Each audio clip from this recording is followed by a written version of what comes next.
I was just rushing him. Right. Yeah, because the thing is, I want to get to the music part because I don't want nobody to think I was hating musically. You get what I'm saying? Like, I don't want niggas to be like, oh, Kid was hating on shit. How the hell was I hating when I'm the one advocating for this dude to tell everybody he's a rapper? Like I said, even on the Funk Master Flex show, they played that shit with Flex. Like, Flex was like, oh, Cam, I didn't believe him, and they moved on. I kept telling Flex and telling Dave and telling people that the dude was a rapper. And because he was my hype man, nobody believed me. So I just wanted to get to those specific points because I don't want people to think I was hating, Because before Jim had an album, it took 4 or 5 years. You know what I'm saying? So.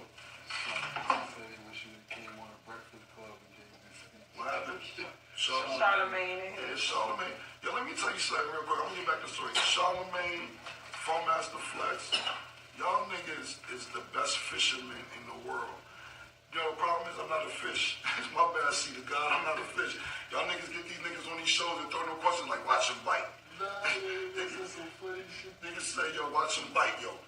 What about this? Boom. Like, for instance, like, I'm getting back to the story, but like, I was looking at the Breakfast Club shit with Jim, and Envy is up there. Envy's like, well, did you feel a way that you can't do anything with Jay-Z or Nas because it's because of Cam? You can't do anything because of Jay-Z and Nas. It's because of Cam. Like, yeah, you know, I always have a report. Yo, bro, like I told you, that's why I told this whole story is because you talking about you can't do nothing with Jay-Z and Nas. None of this shit would have been possible. Nothing. Well, you know, my bottom line is, and I'm going to get back to the story. We all helped build a Diplomat brand, to build it, let's say the Diplomat building, but I own the land. Right. You can't build a building if you don't own the land. You get what I'm saying? So, yeah, see the guy, y'all niggas is some funny dudes, man. Y'all niggas throw these questions and you get these niggas to bite or whatever. You can't give me the bite, bro. That's why I did this shit myself. Who else did this shit on live, my nigga? I'm not for that. And you my man, we see the whole I'm a big fan of Breakfast Club. It's like, Breakfast Club fuck with y'all so much, you had Ebro hating on me the other day on his show. Say, I don't care, I'm never getting no money. Yo, bro, that shit corny. You see what I'm saying? I fuck with I just think that y'all have a better show in the morning time. Just in the morning time. I fuck with everybody. I fuck with everybody all in New York. I just think y'all have the best morning show. Period. So where I'm at? Third game. Back to the third game. Where I was Y'all at? back. Where I was at though? Back to the third game. Oh yeah, so you know, he started doing this brydgang shit and all this and I'm like, you know, I'm thinking, why you branching off or whatever? So I copyright the name just in case. So no, I was in Ballin. Ballin came out and he was popping, you know, you get Stack Bundles, God bless the day. Girl named Jaja from Miami, she was dope. He had some kid from Baltimore that sounded like Jay-Z that was dope. And then he got Max B. Now Max B, and Jim's uncle, right, he's the one who put Max B on. Max B is from my building. Him and Mike Bruno are from my block. And Max B, he wasn't Max B, his name was Charlie Rambo. And Charlie was ill, man. Charlie was one of these niggas that would piss in a bottle and Bones would be sleeping. He poured a piss on him and laugh and shit like that. Like he was a funny nigga. Charlie Rambo was a funny nigga. So he was always getting in trouble though, in and out of jail doing his thing. And you know, that's just the environment we lived in. So he got out of jail, he come up to me. This is word for word. So I'm like, Charlie, when you guys say, yo, Flea, I just came home. I said, y'all said you always just coming home. Baby. Okay, we're back. He said, you always just coming home. So I said, he said, Flea. Yeah, let's get this shit off these heels. I said, yo, I laughed like that because I couldn't take him seriously. Because this is my man, he from my building. I'm like, you rap now, Max? He's like, yeah, my name is Bigger Valley. I said, Bigger Valley? He said, I'm Biggie and Tupac mixed in one. But I'm laughing again because, like I said, I know this dude from my building. And, you know, I couldn't really take Max serious because I didn't see the potential because, you know, I'm not God. I don't always catch every artist and be like, oh, how you missed this nigga? I just didn't see it because I fuck with him. And I didn't hear him rap at that time. I never heard him rap. So I guess Jim some type of way got with Max. I don't know how Mike Bruno got with Jim and they got together. So Jim called me like, yo, I'm gonna fuck with Max B. And I was like, yo, guy, do your thing. I didn't know it would be this type of situation. I'm just being totally honest. I didn't know. So, you know, even when they start beefing niggas from my block, like, how the fuck you let that go down, Cam? And I'm like, yo, cut this shit. You ain't know Charlie was gonna be this good. Cut it out. You ain't know Charlie was gonna be this fucking good. Yeah, but no, man, now fuck that. Even now, man, fuck it, man. I'm like, yo, bro, I can't really get into Max B, Jim Jones B. I don't really know how that shit started, but Max B always coming to me on the block, like, Flea, man, get me out, let me come fuck with you. I said, man, I'm gonna keep it 100, bro. I'm gonna keep it all the way talk. I see it, I didn't know. And you and Jim did see your talent more than I did.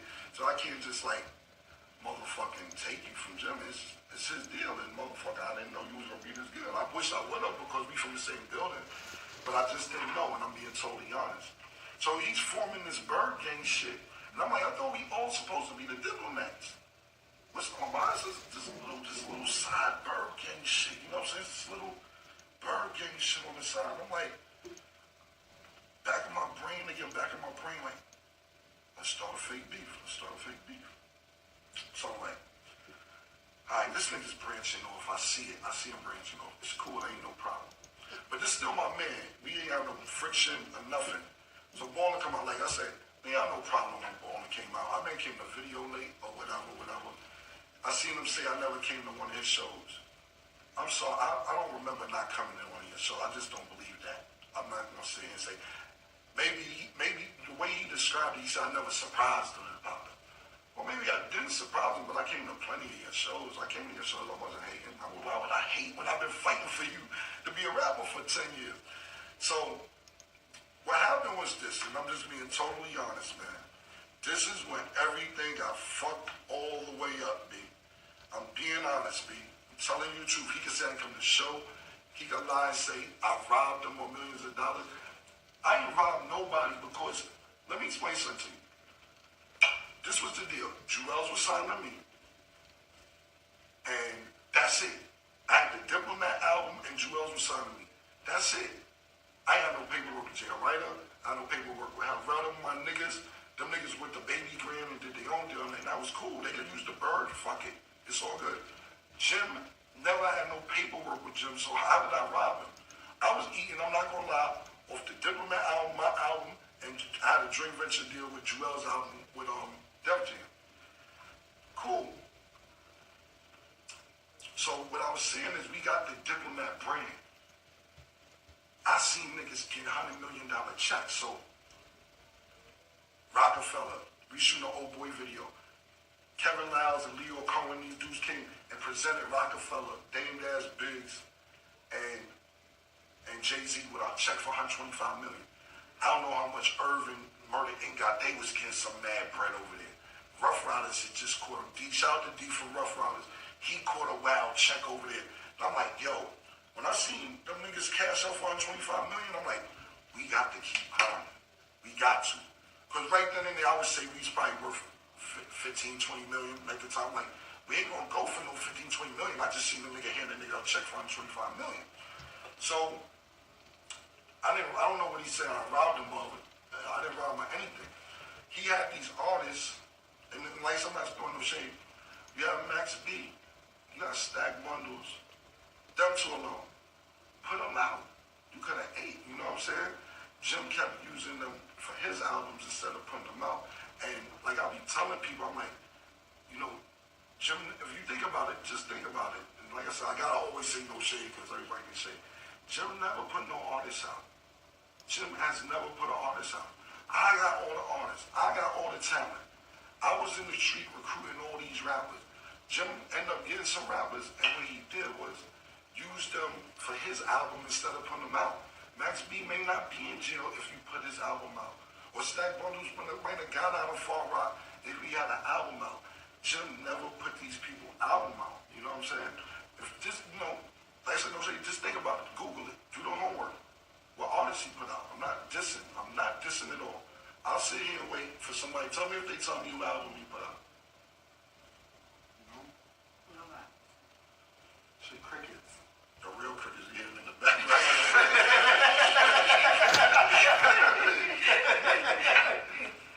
Because, yeah. Okay, yeah. They said they don't talk about Zeke. Yeah, they asked them, you haven't mentioned it.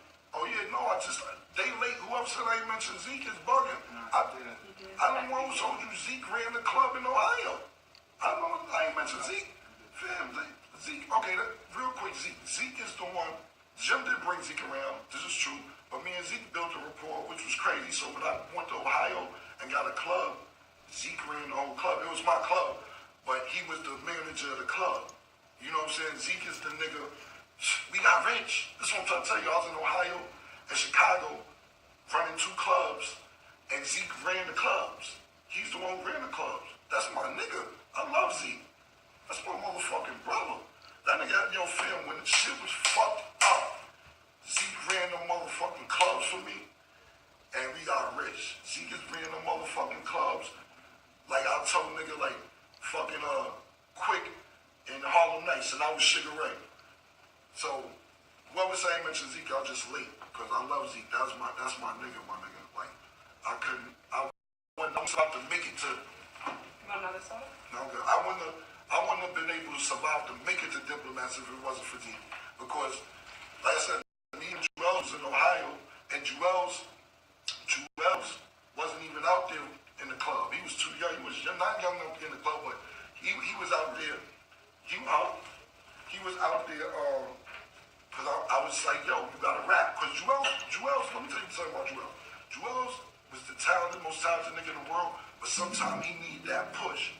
He needed that push. Like I seen the interview on Flex, because, you know, Jim told the story how I had a house in Chicago, and you know, we would get dressed to go to the club, and we walk out to go to the club, and Juelz be there, I'll be like, just 16, and he's stuttering, and then after 16, I'd be like, stay here, we'll bring you some bitches back. You ain't coming till you write them 16. And Flex was like, I seen Flex like, oh, Kim was enjoying bossing somebody around. He was happy to boss around. How the fuck would I enjoy? No, I wasn't enjoying nobody bossing somebody around. It's like this, and I'll put it in a different perspective. If you got a basketball player and you a coach, you want to keep him after practice. You want to make him come early because you know his full potential. He may be better than all the other basketball players, but you want to be harder on him because you know his maximum potential, and that's just how I felt with Juelz. So I'm like, this kid, he don't put 100% into it, but if he did, nobody would be able to touch this kid. So when we was in Chicago, when we was in Ohio, when we would go out, I wouldn't let him come. Or even my crib in Jersey, he'd stay with me. I'd be like, nah, you can't come out till you do these 16s. Because I want to hear him. Them shits was fire. Fire. I wanted more for me. Fuck the public. Give me more. Give me some 16s from my own motherfucking inspiration. That kid was fucking bananas. So when Flex was like, kid was enjoying bossing somebody around, nah, bro, it ain't like that, bro. Sometimes you see potential in somebody, and sometimes the people that you see potential in needs an extra push to reach their maximum potential. And that's what I was doing. I'm not enjoying bossing nobody around, bro. Not at all, man. No, not at all. That was my brother, and I knew that nigga was nice. So cool. Ballin' come out. And like I said, I just want to get to this one because Jim was, oh, I robbed him and did that. Like I said, I never had no paperwork with this man. That's how much I fuck with him. I never did a contract with him. Do you, man. Get the money. Get the artist. Okay, cool. You ain't bursting off with it. I see you building your own crew. No problem. Whatever. So, me and Jim used to get a lot of women. We had a lot of women. We shared a lot of women. You know what I'm saying? Not just the era we grew up in. You fuck this bitch, I fuck that bitch. You know, we fuck around bitches, yo, boom, whatever, right? So, and this is just being honest. This is just, I'm telling you what happened. Because he'll say, I robbed him, he'll say whatever, he'll say, this is what I did. And I'm not going wrong. I was dead wrong for this. I was dead fucking wrong. And this is where the whole shit collapsed at. This is where everything went all the way downhill. I'm being totally honest.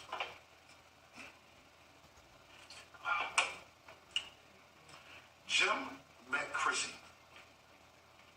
And met Chrissy, he been liking Chrissy his whole life. He loved Chrissy, you know what I'm saying? But he just started messing with her.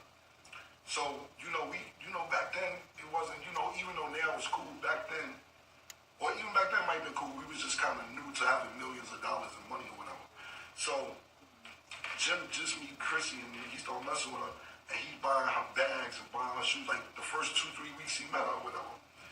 So, I was like, yo, you tricking, man? What is you doing? You tricking, you bugging, or whatever. So, this is my mistake, and I'm being totally honest, and if I could do it over, I swear to God, I would do it all the way over, because I see how their relationship grow, and I see they're still together, and I think that's real dope shit. I think that shit is hot. I didn't know it would grow to be that, but I'm thinking from a mindset, this is my man. Last month we was fucking bitches, now this nigga is buying what's his name, so I didn't know it would turn into this. So what I did was I made these t-shirts, and it said, Tricky Ricky, a.k.a. Jim Jones is a trick. And on the back of the shirt, we had mad niggas in jail. Snags was in jail. My man Chanel from 115th, Young Handsome, he was in jail.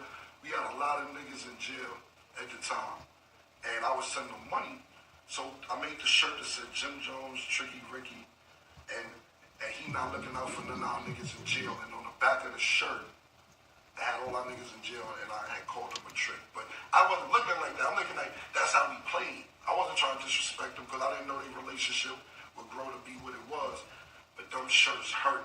You know what I'm saying? I had niggas wearing a shirt in the studio because we was cool.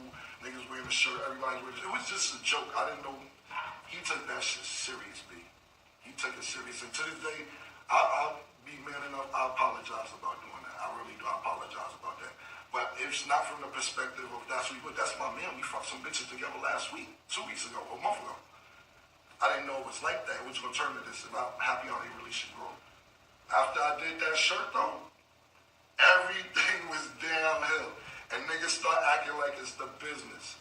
Start acting like Cam is driving us. Yo, Cam ain't doing this, Cam ain't doing this. That's when the shit fell out, after I made them shirts. So, even like with Juelz, me and Juelz had fell out. And I remember we fell out over something, and I wasn't speaking to him. So Juelz started hanging out with Jim. Jim called me and said, yo, you and Juelz going through some shit. I said, yeah, we going through a little something right now, whatever it was. He's like, I knew something was up because this little nigga keep calling my phone, wanting to hang out with me all the time also. This little nigga don't be hanging out with me. I knew something was up. It's all good. So me and Juelz was speaking over something, and him and Jim built a better rapport because Juelz was with me all the time. We was in all these different states together. But that's what Jim was like, he's like, yo, this little nigga keep calling me, I don't know what the fuck is up. Juelz started hanging with him. And I'm like, cool. So after I did the shirts, me and Juelz didn't have the best relationship in the world.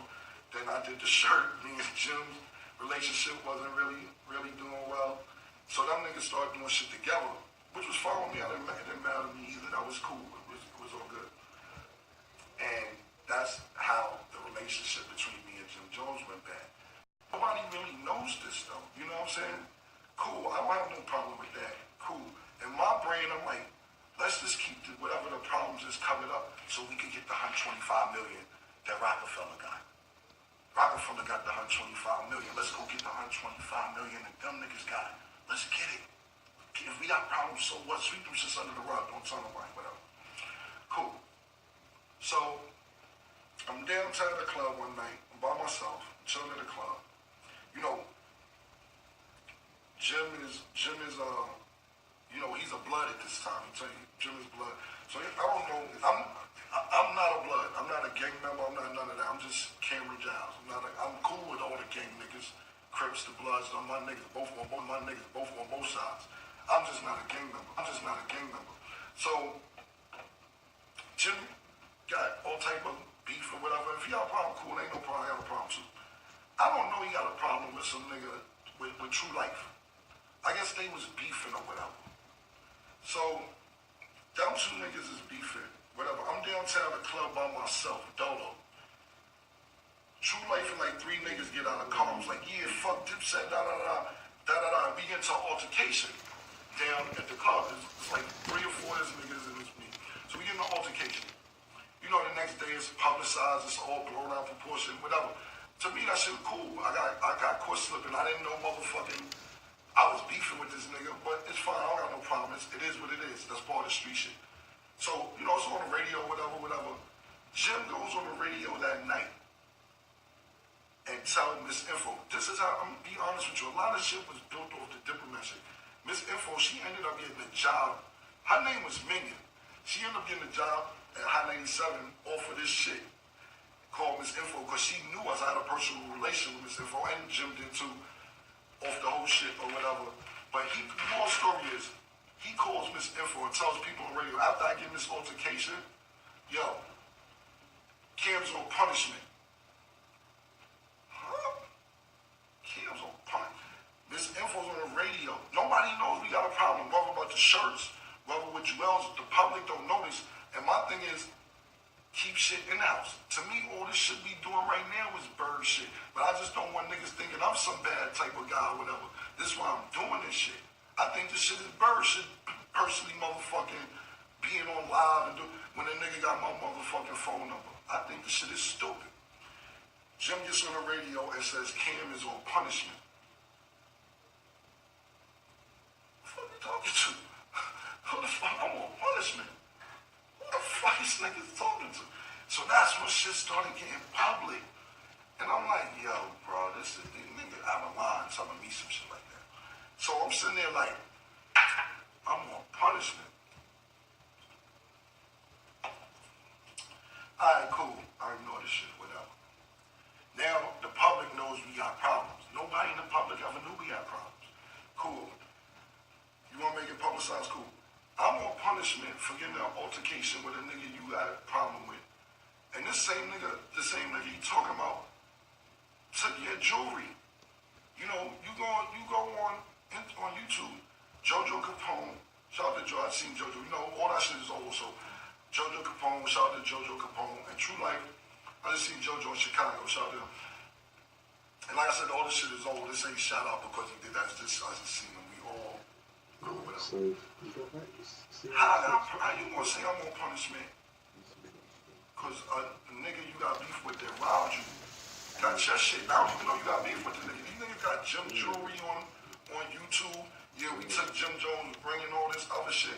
And I'm sitting there like, let me know what the fuck going on in the street so I know I'm moving. But we didn't have great communication at that time. Our communication was lacking.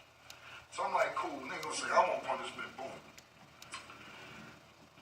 Right after that incident happened, my mother had a stroke a week later. Less than a week later, she had 3 strokes in one day. To this day, her whole left side of her body is still paralyzed a little bit. So I'm like, damn, you know, I gotta make sure my mom is good because she had 3 strokes in one day. So what I did was, I took my mother to Fort Lauderdale to the best stroke doctors down there. And I rented a townhouse down there. And I had to make sure my mother wasn't gonna die. I didn't want my mother to die, man. Just take a couple months for her to get her walking back together. You know, her speech to this day is still impaired a little bit to this day. So I'm not, after that incident happened, I had my mother, so I'm off the scene for 2-3 months. And they like, oh, Cam is hiding. Cam ain't around. Niggas Cam. Then now the Jim like, oh, that shot Cam, niggas ain't around. Oh, niggas missing. So after that incident happened with True Life, and then my mother had a stroke, and then I had to make sure we good. Niggas ignore the part about my mother having a stroke and just talk about, act like this situation is why I wasn't around. You know what I'm saying? Cool, whatever. So Jim starts getting petty with people. If you hang out with me, he not fucking with you. I'm not on that shit. Because we got a bunch of mutual friends. We got mad mutual friends. To this day, we still have mutual friends. And I'm not that type of person to be like, oh, if you with Jim, don't hang with me. Like I said, I've known this dude going on 20 years. I'm not like that. Yo, y'all, I was just with Jim, cool. You tell Jim you was just with me. Stay over there. Let Cam take care of you then. Let Cam take care of you then. Yo, he tell a nigga, I ain't gonna say a nigga name. One of our mutual friends was in the studio, not even in my studio. He was in the studio. And he just put up a picture in the studio. Jim called him like, oh, you over there at Cam's studio? Let him take care of you. I hope he's going to take care of you, this, that, and the third. It's like, yo, bro, if a nigga, why a nigga can't come to my studio? Me and you never had no real problems. Okay, the t-shirt was wrong, whatever. Boom, I'm past that. But why are you threatening niggas because they trying to just get out the hood too? They go in the studio, so when they come to my studio, they can't go to your studio, and we all know each other 20 years. If you don't want to fuck with me, but don't make niggas make choices. And that's what he started doing. Yo, if you over there fucking with him, don't call me, I ain't fucking with you. Oh, you over there fucking with niggas, I ain't fucking with you. And I'm like, I'm not on it like that. I don't give a fuck. If nigga leave with me right now, I go hang out with you. That shit don't matter to me. I'm not on that shit, my nigga. That shit is girl shit to me. Not calling Jim a girl, because oh, you calling him a girl. I'm just saying, it ain't like it's a bitch. It's niggas. Ain't like, yo, this bitch is over here fucking with me, then you go fuck. It's niggas. It's niggas, bitch. This is not no bitches, my nigga. So, he still do that to this day. It's like 5-6 months ago, I'm shooting a video. We used the same videographer. My man, I Am Ghetto Nerd. What up, my man Clifton Bell.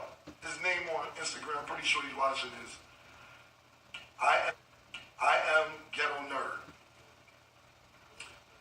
Jim called, I'm doing a video. Jim calls him 4, 5, 6, 7, 8 months ago and tell him, yo, I see you doing a video with Cam. I ain't fucking with you no more. I ain't fucking with you no more. I don't want to be fucked. I ain't fucking with you no more. And then nigga like, Jim, so cause you know I'm a very professional businessman. He said, Jim, let me ask you a question. If Cam gets booked in a club this week and they book you next week, you not gonna go to the club because Cam was booked there? He tells the nigga, I don't want to make sense. I'm petty like that. I don't give a fuck. You fucking with, I don't like you making sense, but I don't want to make sense. And niggas is like, yo, bro, I don't know what your anger about is. You niggas like, cause you know, niggas be like, oh man, why you gotta pick a side? And it don't make no sense. Cause it ain't deep like that. Ain't nobody got no fights. Me and them ain't no fight, ain't no shootouts, no none of that shit. So basically, that's how the fallout happened. Because even the shit that happened with True Life in the Street, cool, whatever. But when you go on the radio and say I'm on punishment, it's crazy. You know, I go and do a scene for Love and Hip Hop. I just came from me and I had some khakis and shoes on. He get on Twitter. Niggas wearing khakis and shoes. Everything becomes public when this dude got my phone number. That's all I'm saying. Like even all this shit leading up to this, you have my phone number. You can call me, my nigga. This shit don't have to be publicized. Basically, what happened is this, and I'm just being my opinion. I could be totally wrong. He signed a Rock Nation, right? And a lot of people was hating like, oh, you a dick rider, you a sucker, how you gonna sign a Rock Nation, this, that, and third. This what, you know, comments and fans and people who love the Diplomats were saying. And it's like, the next day he go to Flex. Now when you go to Flex, most of the time you got a new record. You go up there with a new record. You play the record, that's why you go to Flex. I think he went to Flex, or Flex called him to justify him not signing the Rock Nation. That was justification, like, oh, I'm getting a lot of backlash, I signed the Rock Nation. So let me go make up this fucking story about how Camron robbed me and I got a new lawyer and he ain't giving none of us our money and I had $1,500 in my pocket and I fought everybody for the Diplomat to just justify him signing the Rock Nation when you should